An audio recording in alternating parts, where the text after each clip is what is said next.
जेके की देसी चौपाल एक ऐसा खुला मंच है, लोगों के साथ मार पिटाई कर रहे हैं, जो अनाथ आश्रम खुल गए उनमें भेज देते थे। वो हमारे साथ में करेगी व्यवहार, जब हम उनके साथ करेंगे खराब। शरीर है, हम इसे बेच के भी अगर इनके प्रति समर्पित कर देते हैं तब भी हमने कुछ नहीं किया। रिश्ता ही ईश्वर ने ऐसा बनाया है जो फ्री विल सिस्टम है, इधर घूमता है इधर घूमता है। आज के समय में आदमी समय नहीं देता माता पिता को। चौपाल लगेगी वही, इसकी कोई नहीं सुनता। जेके की देसी चौपाल एक ऐसा खुला मंच है जिसमें आम हो या खास सभी की आवाज सुनी जाती है और बात होती है दिल से और सच और सच्चाई की तरफ और जागरूकता की तरफ। और इसी जागरूकता के लिए हम आज आए हैं और अपनी चौपाल सजाई है। हमारे प्यारे दोस्त, आप हमारे दर्शकों को अपना पहले परिचय दें तो फिर हम आगे बात अपनी बढ़ाते हैं। मैं अनुपम सिंह राघव, जो कि सिंचाई विभाग में कार्यरत हैं जी। और ये भाई साहब रह रहे हैं फरुखाबाद आवास विकास के पास में एक कॉलोनी है, हाँ, गणेश नगर दिग्गी ताल फरुखाबाद में। और ये है इनकी मिसिस जी। आपका नाम शुभ नाम? पूनम सिंह राघव जी है।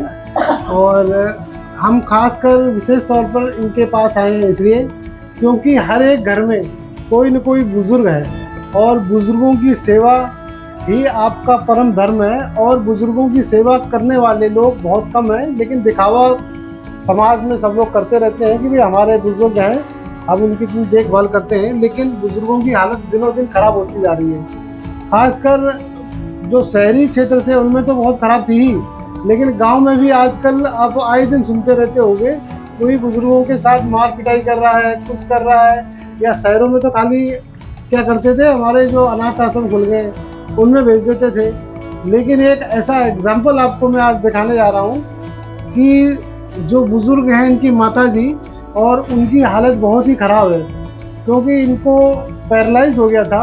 और कौन से समय हुआ था? 15 जुलाई 2013 से पैरालाइज। 2 साल तक तो ये स्थिति रही है कि ये अपने आप खुद खा पी भी नहीं सकती थी और पहचान भी नहीं रही थी हम लोगों को कि हम लोग उनके लड़के हैं, कौन है। कभी कभी जैसे सिग्नल जैसे आते हैं तो ये पता लगता था कि ये पहचान लेती हैं, कभी कभी नहीं पहचानती थी। तो ऐसे 2 साल तक इनकी स्थिति ये रही। किस टाइप का पैरालाइज है? ये ब्रेन हेमरेज हुआ था लेफ्ट साइड में, तो राइट साइड पूरी डैमेज हो गई। उसके बाद फिर इनका ट्रीटमेंट चला कानपुर रमा शिव हॉस्पिटल, और भी जहाँ लोगों ने बताया वहाँ दिखाया इन्हें। जब नहीं कोई हुआ तो उन्होंने फिर एक महंगे ट्रीटमेंट उन्होंने बोला। फिर यहाँ दीक्षित मेडिकल के यहाँ पहुँचा, मैंने पूछा कि सर ये इंजेक्शन दे दो, ये क्योंकि ये तो महंगे हैं। तो कोई बात नहीं, माता जी हैं हमारी, महंगे हैं तो क्या हुआ, क्योंकि एज क्या होगी। तो उस समय लगभग उनकी एज वही 75 के आसपास, 75-76 के आसपास थी। क्योंकि ये इतनी एज हो गई इनकी, तो ये तो पहले से ही एक एज होना भी एक बीमारी ही है। इन्हें आप 2,500 की नहीं, आप 2.5 लाख के इंजेक्शन लगवाइए। ये बेड पर हैं और बेड पर ही रहेंगी। लेकिन अब तो हमने कहा कोई बात नहीं, धक्का तो लगा एक बार, लेकिन हमने कहा कोई बात नहीं, माता जी हैं, उन पर खर्च होता है तो सब उन्हीं का। हमारा ये पूरा शरीर है, पूरा जो है ये सारा का सारा उन्हीं का है। इसी सोच का तो फर्क है, यही सोच का फर्क है। और हम इसे बेच के भी अगर इनके प्रति समर्पित कर देते हैं तब भी हमने कुछ नहीं किया। मेरा मानना ये है कि तब भी हम अपना कुछ नहीं कर सकते हैं, क्योंकि ये तो सारा उन्हीं का है। तो इससे जितनी चीजें प्रोडक्टेड हैं, इससे जितनी चीजें बनी हैं, सब पे उन्हीं का अधिकार है, हमारा कुछ नहीं है। तो यही सोच के हम सोचते हैं माता जी हमारी जब तक है, पूजा पाठ कहीं कुछ हो नहीं पाता हमारा, जो हमारे देवी देवता है बस यही है। इसलिए आपके पास लेके आए हैं इनको, क्योंकि भाई साहब क्या करते हैं, इनको पैरालाइज है तो क्या उठाना है। सुबह कितने बजे आप उठ जाते हैं?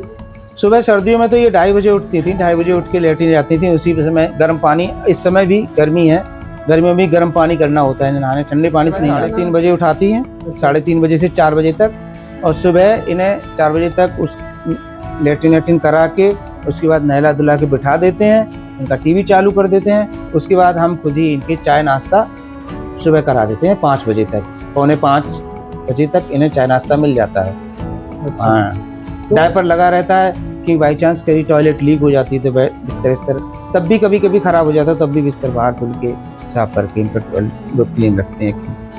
अच्छा, ये माता जी हैं वो पैरालाइज मारी हुई हैं, और आपके यहाँ अगर स्वस्थ बुजुर्ग हैं, माता पिता हैं, तो उनके लिए भी आदमी क्या, अगर वो उपाय करते हैं क्योंकि वो अपने हिसाब से एज के अकॉर्डिंग एक्सपीरियंस के हिसाब से ट्राई करते हैं, लेकिन वही बातें बहुत कड़वी लगती है हमें, तो हम उसी में नाराज हो जाते हैं, तो उनको भी उल्टा सीधा बोल देते हैं। लेकिन भाई साहब तो कंटिन्यू कर रहे हैं इस चीज़ को कि सुबह 3:30 बजे या 2:30 बजे से उठते हैं और कंटिन्यू काम करते हैं। तो जैसा इन्होंने बताया कि वही माता पिता की सेवा ही सब कुछ है, तो जैसा कि आप कर रहे हैं, तो आप जो दर्शक हैं हमारे इतने बैठे हुए हैं, तो आपका एक जरिए मैं एक उनको संदेश पहुंचाना चाहता हूं, उनको माता पिता की सेवा क्यों करनी चाहिए। जैसे लोग कहते हैं कि बेटा कभी माँ बाप के ऋण से उऋण नहीं होता है, तो लोगों को ये रीजन नहीं पता होता क्यों नहीं उऋण होता है। उसका मुख्य रीजन तो मेरा मानना यही है कि यही होता है कि तुम्हारा शरीर पूरा का पूरा उन्हीं का है और इस पे तुम्हारा कोई अधिकार नहीं, ये उन्हीं का है। तो हम ये चाहेंगे कि जब तुम्हारा शरीर ही नहीं तुम्हारा है, ये भी उन्हीं का है, तो जो भी आप करेंगे तो इसी से। लेकिन बच्चे तो बोलते हैं कि हमारी पर्सनल लाइफ है, आज की पीढ़ी तो यही बोलती है। हाँ, तो उन्हें इस चीज का ज्ञान है ही नहीं कि हमारा ये शरीर जो है किसका है, और हम लोगों को संस्कार ही नहीं दिए जाते हैं ऐसे। उन्हें जो ये बताया जाता है, जो मेरे पिताजी थे टीचर थे और 100% मार्क्स वाले थे, 100 में 100 नंबर थे उनके, रामचरितमानस उन्हें कंठस्थ था। तो हम लोगों को जो जैसे हमारा जन्म हुआ, हम लोग सुबह जब उठते थे तो रामचरितमानस का पाठ हमारे घर में होता था। तो वो सारी चीज़ें जो हमारे धार्मिक ग्रंथ हैं हम लोगों को बताए जाते थे, और हम लोगों को भी जिस समय लोग सही से हिंदी नहीं पढ़ पाते थे, उस समय हम रामचरितमानस शुद्ध पढ़ते थे। तो कहीं ना कहीं धार्मिक ग्रंथ हैं हमारे, तो हम लोगों को ये शिक्षा देते हैं कि हमारे बुजुर्ग हैं, जो माता पिता हैं, जैसे भी हैं, जैसे रामचरितमानस में एक चौपाई है, अनुचित उचित विचार तज जे माने पितु बैन तिनके भाजत सुजस सुख रघुपति घर करुणायन। मतलब ये है कि माता पिता के जो भी वचन होते हैं उन पे हमें अनुचित उचित विचार करने की जरूरत ही नहीं होती है, क्योंकि हमारे ये धार्मिक ग्रंथ हमें बताते हैं माता पिता ही एक ऐसा रिश्ता है दुनिया का जो अपने बच्चे के प्रति इतना होता है कि वो उनसे कहीं ऊंचाई पे जाएगा, उतनी उन्हें खुशी प्रदान करता है। अदरवाइज दूसरा कोई रिश्ता नहीं, हर एक रिश्ते में कहीं न कहीं द्वेष हो जाता है, चाहे पति पत्नी का हो, भाई बहन का हो, भाई भाई का हो, या कोई भी रिलेशन हो। केवल सिंगल रिश्ता ही ईश्वर ने ऐसा बनाया है जो फ्री विल सिस्टम है, इधर घूमता है इधर घूमता ही नहीं है। कितना भी नालायक बेटा हो, कितना भी कुछ हो, लेकिन चूंकि उनकी ममता ऐसी होती है कि वो उसे कभी नेग्लेक्ट नहीं कर सकते हैं। तो ये सारी चीजें सोच के माँ बाप की सेवा करनी चाहिए, हमारा मानना ये है। ऐसी एज हो जाती है, इसमें कई बार बुजुर्ग एक ही चीज को बार बार रिपीट करते हैं। मान लो पंखा तेज कर दिया, बोले आप धीमा कर दो, वो तो अभी कहा कि कम कर दो, फिर ज्यादा किया, या फिर ये बोला कि पर्दे खोल दो या बंद कर दो, पानी दे दो या पानी न दो, बोला मुझे नहीं चाहिए। तो इस तरह की क्रिया आपको गुस्सा नहीं आता उस समय? नहीं, गुस्सा नहीं आता है। हम जैसे बुजुर्गों की जो आदत हो जाती है, बच्चों की तरह हो जाती है। जैसे बच्चे हमारे जिद करते हैं छोटे पे, कभी कोई चीज दी उन्होंने फेंक दी, तो हम उस पर तो गुस्सा करते ही नहीं है। वो तो माँ बाप है ना, तो माँ बाप तो मतलब माँ बाप 90 क्या 100% मान सकता हूँ मैं, 1% कहीं मान लो, वो तो अपना करते ही करते हैं। छोटे से लेके छोटे से बच्चे के लिए हर एक नखरे सहते हैं, लेकिन बच्चे नहीं कर पाते। करना चाहिए उनकी जैसे उनकी एक्टिविटी इस टाइप की होती, तभी तुरंत तुम्हें ये सोचना चाहिए कि हम भी कभी ऐसे जिद करते थे। तो अच्छा, जैसे कि अभी सेवा करने की बात आ गई, लेकिन जो बुजुर्ग जितने की 80 अबव पहुंच जाते हैं, तो 90 के अप्रोक्स जो होते हैं, उनकी जो खाल होती है, त्वचा होती है, बहुत सॉफ्ट हो जाती है, जो कि अगर आप हल्का सा ऐसे टच करेंगे तो वो दब जाएगी। अगर आपने हल्का सा खींच दिया या ऐसे पकड़ के उठा लिया, तो वहां से वहां खाल खींच के चली जाती है। हाँ देखो, माता जी बोल रही कि ये इनकी जैसी सेवा कोई नहीं करेगा, ये हमारा पुत्र बिल्कुल बहुत बढ़िया है, ऐसा इस समाज में तो नहीं मिलने वाला। ये माता जी यही चिल्ला रही है। तो उसमें उठाने में बैठाने में एक टेक्निक के हिसाब से उठाना पड़ता है, नहीं तो वो चीज़ वहाँ पे घाव बन जाएंगे और उनका फिर ट्रीटमेंट कराना पड़ेगा, बहुत मुश्किल आता है। तो भाई साहब ने बहुत ही सावधानी से उठाते हैं। हाँ, इनका ऐसे बगल में हाथ डाल के ऐसे करके उठाते हैं, डायरेक्ट जैसे हाथ पकड़ के नहीं उठाते हैं। हाथ पकड़ के उठाए या फिर पीछे ऐसे करके हाथ लगा के उठाओ, ऐसे करके सॉफ्ट तरीके से नहलवाते हैं, तब भी रगड़ नहीं सकते हैं, बिल्कुल धीरे से ऐसे करके करते हैं। अच्छा, एक सवाल मेरे मन में आ गया कि जैसे आप सेवा कर रहे हो और बहुत लोग ऐसे हैं कि जो अच्छे पढ़े लिखे भी हैं, लेकिन और कुछ अनपढ़ लोग हैं या कम पढ़े लिखे लोग हैं, वो तो उनका तो जायज़ बनता है कि वो भी शिक्षित नहीं है, लेकिन शिक्षित होने वाले भी सेवा नहीं कर रहे हैं माता पिता की। तो आप इसमें अंतर क्या मानते हैं, क्यों नहीं कर रहे हैं वो क्यों कर रहे हैं? कहीं न कहीं जैसे शिक्षित हैं, उनके पास पैसा है, तो कहीं न कहीं उनके पैसे का मैं होता है। वो ये समझते हैं ये सब कुछ मैंने किया है। वो ये समझते हैं ये जो हमारे पास धन धान्य या जो भी हमारे पास है, तो उनका ये मैं होता है। तो वो ये सोचते हैं कहीं न कहीं पैसे के बल पे किसी दूसरे को, हमने एग्जाम्पल देखा है लोगों, उनके पास पैसा था, उनके पास टाइम नहीं था, तो उन्होंने एक नौकर लगा दिया। नौकर लगा दिया तो उसने वो सही तरीके से सेवा, जैसे हम लोगों की तो ममता होती है, हम उनके बेटे हैं तो हमें इनके प्रति ममता है, कहीं इनके स्क्रैच भी आएगी तो हमें दर्द होगा। लेकिन नौकर को क्या, उसे तो पैसे से ज़रूरत है, वो तो फॉर्मेलिटी पूरी करेगा, उसके बाद उनकी सेवा करेगा। तो जब जो काम खुद करेंगे आप, उसका रिजल्ट कुछ अलग होगा, किसी दूसरे से कराएंगे उसका रिजल्ट कुछ जैसे अलग। भाई साहब ने बताया कि शिक्षित होने के बावजूद भी लोग नए के चक्कर में वो अपने माता पिता की देखभाल नहीं करते। लेकिन मेरा मानना एक और है कि आप जैसे माता जी ने और उनके पिताजी ने क्या किया होगा कि इनको शिक्षा तो दी ही दी, इसके साथ सबसे ज़रूरी है संस्कार। उन्होंने जो संस्कार दिए थे उसकी वैल्यू, उसकी कीमत इन्होंने समझी, और उनकी जो संस्कार थे, माता पिता के जो संस्कार थे, वो उनको लौट के मिल रहे हैं सेवा के रूप में। इसलिए मेरा मानना तो यही है कि जो भी माता पिता हैं, जो भी अपने बच्चों को एजुकेशन दे रहे हैं हाई क्लास में, तो उनको चाहिए कि अपने वो माँ बाप से संस्कार बताएं। अवश्य दें। ये संस्कार ही लौट के आपको मिलेंगे, बाकी पैसे कमाए हुए तो आपके यूं ही चले जाएंगे और ना पैसे आपके काम आने वाले हैं। पिताजी हमारे बहुत योग्य थे। वो कहते थे तुम्हारे किसी कृत्य से, वाणी से या तुम्हारे किसी व्यवहार से किसी को भी कष्ट पहुंचता है, किसी जीव को कष्ट पहुंचा, चाहे बुजुर्ग हो, चाहे बच्चा हो या कोई जीव हो, और आप भगवान को मानते हैं, तो इट मीन्स कि प्रत्येक जीवधारी में ईश्वर का अंश है। और तुम्हारे किसी कृत्य से किसी को अगर कष्ट होता है, तो इसका मतलब ये होता है कि आप डायरेक्टली भगवान को कष्ट दे रहे हैं। और जब आप भगवान को ही कष्ट देंगे, तो आपका पूजा पाठ करने का या किसी का कोई मतलब नहीं होता है। आप क्या बताएंगे बच्चों को, आजकल के बच्चों को खासकर? माता पिता का समय निकल गया है, क्योंकि माता पिता ने जैसे कर्म किए होंगे वो उनके सामने आएंगे। अगर जो उन्होंने अपने बुजुर्ग की सेवा नहीं की है, तो अगर कर रहे हैं तो बहुत बढ़िया, और इसी उद्देश्य से हम वीडियो बना रहे हैं। हम तो बच्चों को यही समझाएं कि माँ बाप से बढ़कर कोई नहीं होता है दुनिया में। आप चाहे एक बार भगवान की पूजा ना करो, लेकिन अपने माँ बाप को भगवान मान के उनकी पूजा करो। अगर जब उन्हें भगवान मानोगे, तो फिर भगवान की तरह उनके साथ ट्रीट करेंगे, व्यवहार करेंगे, तो फिर आपको, चूँकि माँ बाप का श्राप और आशीर्वाद दोनों लगते हैं, तो मैं ये चाहूँगा कि सभी बच्चों से कि अपने माँ बाप को भगवान के तुल्य मानकर उनकी पूजा करें और उनकी सेवा करें। दिनचर्या कैसे रहता है इनको? जैसे ये ड्यूटी चले गए, कहीं रह गए, तो आप ही तो करते सुबह हैं? खाना 9-10 बजे दूध के साथ, अच्छा, और फिर शाम को 4 बजे चाय और नमकीन या बिस्किट। इनकी जो नमकीन है वो भी मीठी वाली ही होती है। अच्छा, मीठा ज़्यादा खाते हैं? हाँ, मीठा ज़्यादा नमकीन खाते वाली हैं। जो नमकीन है वो नहीं खाती हैं। अच्छा, मीठी वाली नमकीन इनके लिए एक पैकेट आता है। और शाम को 9 या 10 बजे खाना, दूध मूंग की रोटी। अच्छा, आप सपोर्ट कैसे करते? कई नहीं तो कई के बहू हैं आजकल, वो तो गुस्सा बहुत हो जाती है, बोले हम नहीं कर पाएंगे, अपने देखो अम्मा आका के, ऐसे बोलेंगे ना, ज़्यादातर तो ऐसी बोलती, अपने अम्मा को देखो, आई तो आई अम्मी तो आई अम्मा है, तुम देखो, हम क्या देखें? ना भाई, एक दिन बुढ़ापा सकते हमारे साथ में करेगी व्यवहार, जब हम उनके साथ करेंगे खराब। अच्छा, तो अगले अपनी बहू के लिए कर रही है, बोले कि हमारी भी सेवा हो जाए, अगले हाँ, सेवा तो खैर नहीं है, देखभाल तो ही जाए।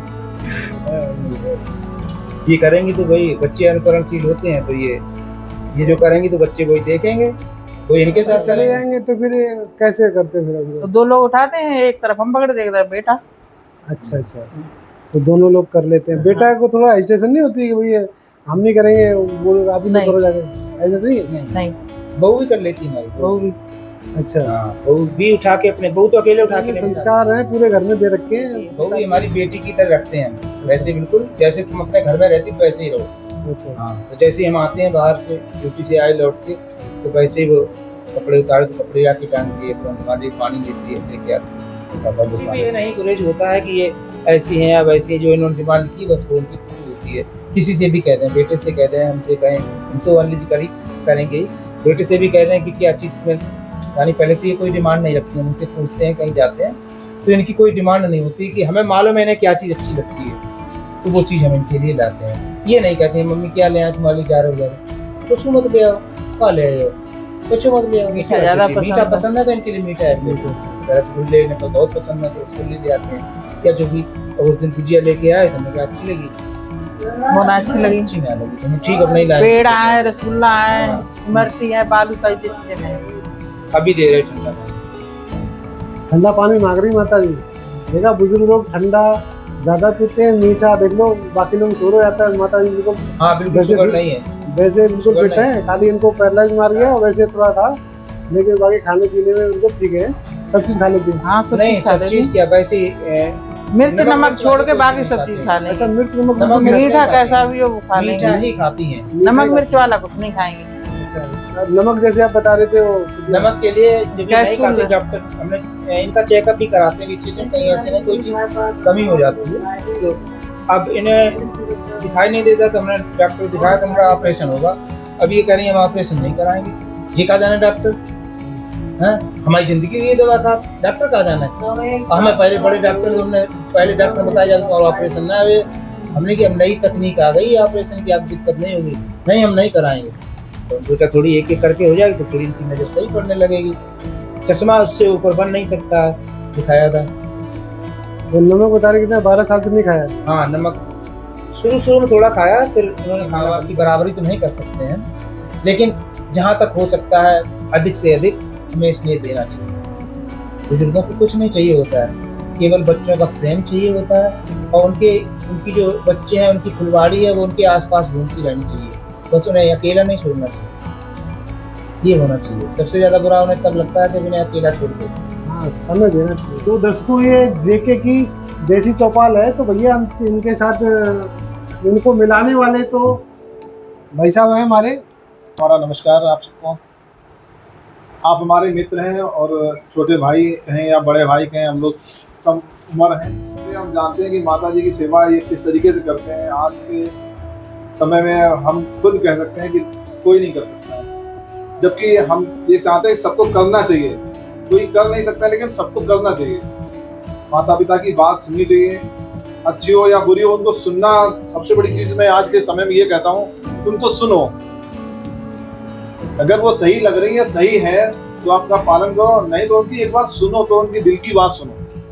ये बहुत खास है और आज के समय में आदमी समय नहीं देता माता पिता को, पढ़ लिख के बड़ा हो जाए जॉब करे, कुछ नहीं, ना उन्हें बोलने देता है ना उनको समय देता है। सबसे बड़ी अभी दे रहे हैं समाज की एक विडंबना है कि माता पिता की बात नहीं सुनना चाहता, ये बहुत जरूरी है।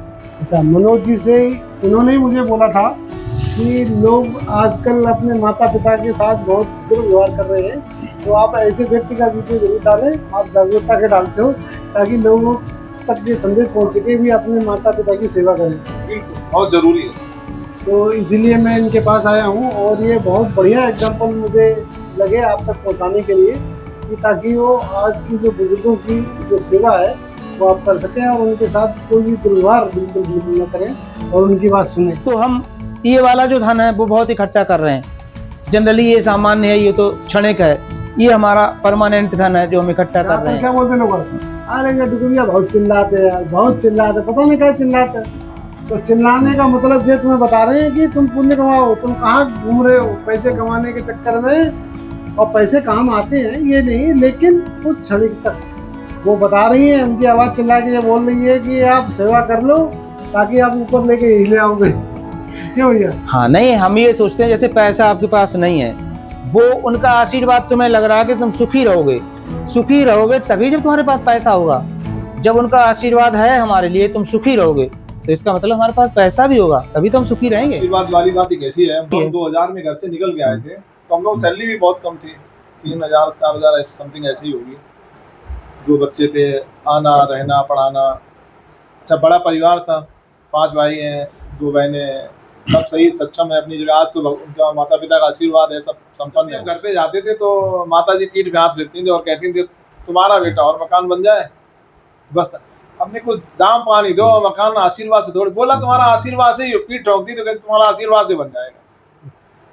और वो आशीर्वाद आज हम ये महसूस करते हैं। माता जी हैं, पिताजी हमारे साथ छोड़ गए हमारा, आज वो देवता के रूप में ऊपर पहुंच गए हैं। तो हम ये देखते हैं उनके आशीर्वाद से मकान भी बन गया, प्लाट भी ले लिया, जमीन भी खरीद ली, सब कुछ कर लिया। आशीर्वाद में वो दम है, शायद वो पैसा देती, मुझे 2 लाख 2 लाख दे देती, 4 लाख दे देती, तो वो कमाई हम बढ़ा नहीं पाते। काम करते हैं जो सबको जागरूक करना चाह रहे हैं। आपका भी इसमें हम तो कहेंगे सबसे बड़ा योगदान आपका है कि आज के समाज को, आज के बच्चों को एक अच्छी दिशा दिखाना चाहते हैं। सीखना चाहे तो आप किसी से भी, छोटे बच्चे से भी सीख सकते हैं, और ना सीखने वाले के लिए तो कोई चीज़ बनी नहीं है। आप जो राह दिखा रहे हैं, एक दूसरे से प्रेरणा ले सकता है व्यक्ति, सुधार करे। बुजुर्ग हैं, माता पिता हैं, उनको कितने दिन के हैं आप, जब तक है उनकी सेवा करो। 2 रोटी अगर आप 4 खा रहे हो तो अगर उनको भी अगर उनकी एक ही चुपड़ के दे दो, आप 4 चुपड़ खा लो। अगर वैसे दुराव ना करें, माता पिता भी सेवा करेंगे तो आप दिन दूनी रात चौगुनी तरक्की आपकी होगी, बढ़ेंगे। मेरा तो विचार ये है कि उनके आशीर्वाद बहुत फलता है। जो हमने यहाँ पे वीडियो बनाया है तो आशा है कि बहुत सारे व्यक्ति सही राह पे आए और अपने माता पिता की सेवा करें। हाँ, वो केवल ये सोचें कि लोग ये कहते हैं कि माँ बाप से ऋण से कोई बच्चा उर्ण नहीं होता, तो उसका रीजन क्या है, क्यों नहीं उर्ण होता है? तो रीजन भी बता दीजिए ताकि हाँ, और यही रीजन है कि हमारा पूरा का पूरा शरीर उन्हीं का है, हम करेंगे तो इसी से, तो ये तो उन्हीं का है, तो हम क्या कर रहे हैं उनके लिए? इसे पूरे शरीर को अपने बेच भी दें, बेच के भी इनके प्रति समर्पित कर दिया, तब भी ये शरीर तो उन्हीं का। हमने आपकी ही चीज बेच के आपको दे दी, तो हमने अपना क्या दिया? इसीलिए वो कभी उर्ण नहीं होता है माँ बाप के ऋण से। तो आज हमने इस मंच से दिखाया कि अपने माता पिता की सेवा किस प्रकार करें, और ऐसे ही बहुत सारे जो भी जागरूक वीडियो लाते रहेंगे, लेकिन आप हम तक पहुंचाएं वो व्यक्ति और वो लोग जो जिनकी कोई नहीं सुनता, उनकी हम सुनेंगे और हम पहुंचाएंगे जनता तक। तो आप हमारे दर्शकों को भी बता दें कि हमारा चैनल सब्सक्राइब करते रहें। आपके जो भी जान पहचान वाले हैं, वो भी लोग देख रहे हैं। हाँ, सब लोग भैया चैनल सब्सक्राइब करते रहें। अगर आप भैया के चैनल को सब्सक्राइब करेंगे तो आपको अच्छी जानकारियां मिलेंगी, और ये उत्साह से आपके लिए, समाज के लिए, उद्धार के लिए, कुछ बच्चों के अच्छे भविष्य के लिए ये चीज़ें लाएंगे कि बच्चे कुछ सीखें इनसे और अपने परिवार को, माँ बाप को सम्मान दें, समाज में अच्छे काम करें, बुराइयों और गलत विचारों से दूर रहें। धन्यवाद भैया, जरूर आप सहयोग करो, चैनल को सब्सक्राइब करें, लाइक करें और आगे बढ़ाएं। हमारी चौपाल लगेगी वहीं जहाँ जिसकी कोई नहीं सुनता, उस आवाज़ को मैं आज इस मंच से जनता तक पहुँचाने की पूरी कोशिश करूँगा। धन्यवाद।